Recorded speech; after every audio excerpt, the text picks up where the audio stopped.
Assalamualaikum students. Today our topic is related with the grammar rule case study.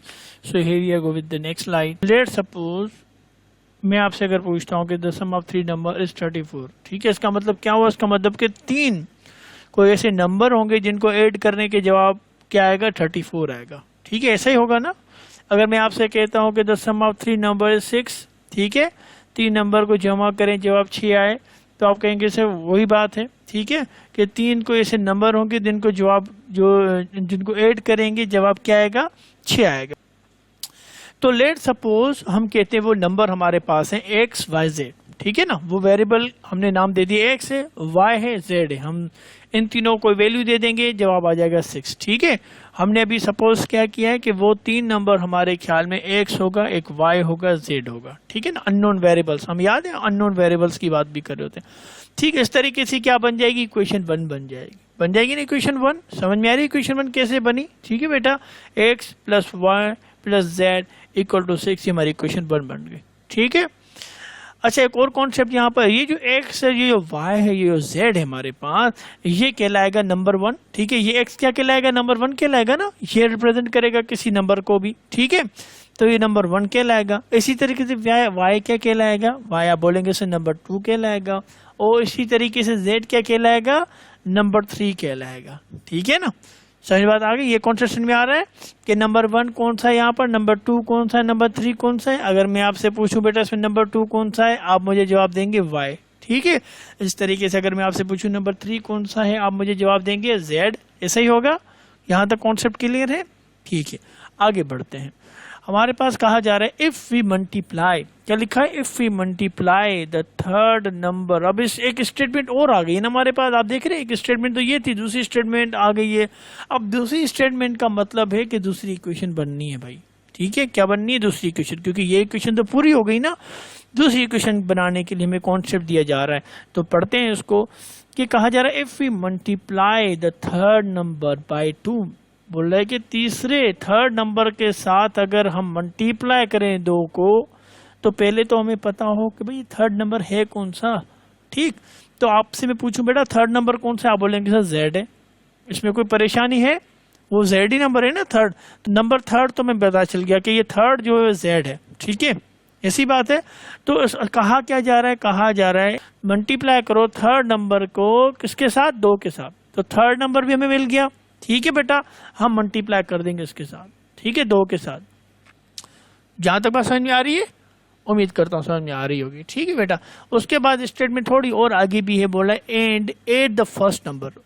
क्या कह रहे हैं? And eight the first number. अब इसका क्या मतलब है? इसका मतलब है कि भाई और उसके साथ ऐड कर दो फर्स्ट नंबर को. अब मैं आपसे पूछूं बेटा फर्स्ट नंबर कौन सा है यहाँ पर, आप बोलेंगे सर ये हमारा फर्स्ट नंबर है, नंबर 1 जो हमारे पास फर्स्ट नंबर कहलाएगा. ठीक है, तो उसके साथ क्या करना है? बोला एक्स हमारा जो फर्स्ट नंबर है उसके साथ क्या कर दो? ऐड कर दो.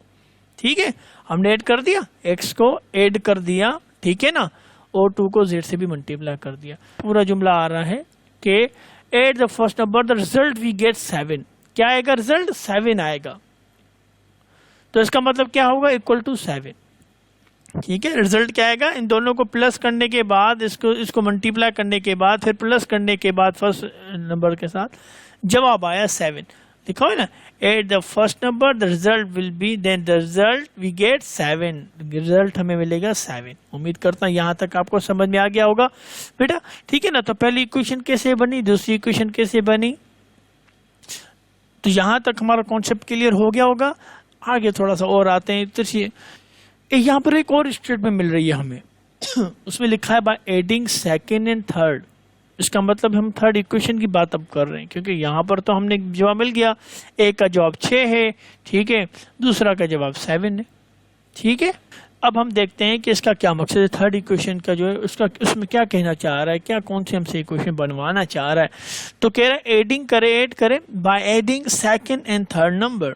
तो हमें पता है सेकंड और थर्ड नंबर कौन सा है. आपसे मैं पूछूं बेटा सेकंड और थर्ड नंबर कौन सा है, उसमें क्या कहने को बोल रहा है? कहने को बोल रहा है ऐड करो. तो हम बोले ऐड मतलब प्लस करना है. किसको बोल रहा है? Second number. यहाँ पर सेकंड नंबर कौन सा है बेटा? आप बोलेंगे सर सेकंड नंबर हमारे पास वाई है. ठीक है ना, तो चले वाई को ऐड कर रहेंगे. तो वाई लिख दिया हमने. वाई को ऐड किससे साथ करना है बेटा? सो जेड के साथ थर्ड नंबर हमारा जेड है, ठीक है ना, ऐसा ही ना, थर्ड नंबर हमारा जेड है तो हमने जेड के साथ ऐड कर दिया। ये क्या कह रहा है, with 3 time the first number. इसका मतलब क्या हुआ, पहले तो हमें पता होना चाहिए फर्स्ट नंबर कौन सा है। अब मुझे बोलेंगे सर फर्स्ट नंबर हमारे पास यहाँ पर एक्स है, चलो ठीक है, पता चल गया एक्स हमारे पास कौन सा है, फर्स्ट नंबर है। चलें, 3 टाइम का मतलब क्या हुआ, 3 टाइम का मतलब ये कहना, क्वेश्चन कह रहा है कि फर्स्ट नंबर तो है मगर वो कितना टाइम होना चाहिए, 3 टाइम होना चाहिए।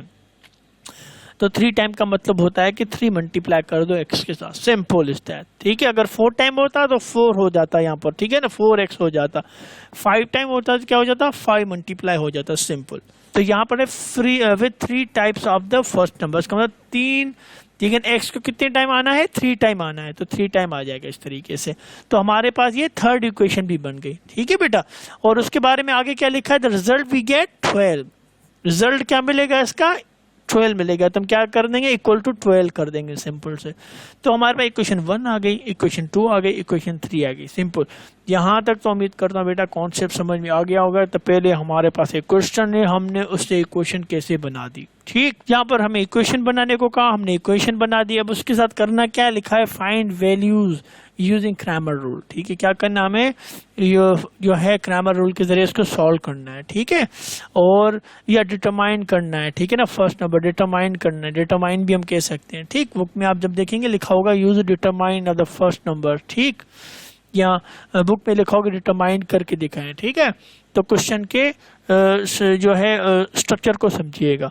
और उसके बाद हम क्या करेंगे, उसके बाद हम जो है उसका फाइंड आउट करेंगे, याद है डेल्टा हमने फाइंड आउट किया था, क्रैमर रूल में हम डेल्टा फाइंड कर रहे थे, D1 D2 D3, ठीक है ना। तो हमने कहा था कि हमें इक्वेशन से मालूम पड़ता है कि हमें कितने मैट्रिक्स बनाने हैं और कितना जो है उसका ऑर्डर रखना है, ठीक है। तो उम्मीद करूंगा आपको क्रैमर रूल याद होगा। ये एक उसका केस स्टडी था, मैं चाह रहा था आपको समझा दूं, और उम्मीद करता हूं कि आपको ये कॉन्सेप्ट जो है समझ में आ गया हो। और आगे आप इसके साथ मैंने आपको इक्वेशन भी यहाँ पर दे दी। अब आप इसका D और D1 D2 D3 निकालें, फार्मूला आपको पता है एक्स और वाई जेड के हिसाब से कैसे फार्मूला बनेगा, ठीक है। और सॉल्व करें सवाल को भी, ठीक है। और आप एडअप करें इसको अपने असाइनमेंट में। अपना ख्याल रखिएगा, मैंने कोशिश की, और thank you for the support, और अपना ख्याल रखें, ठीक है। अल्लाह हाफिज़।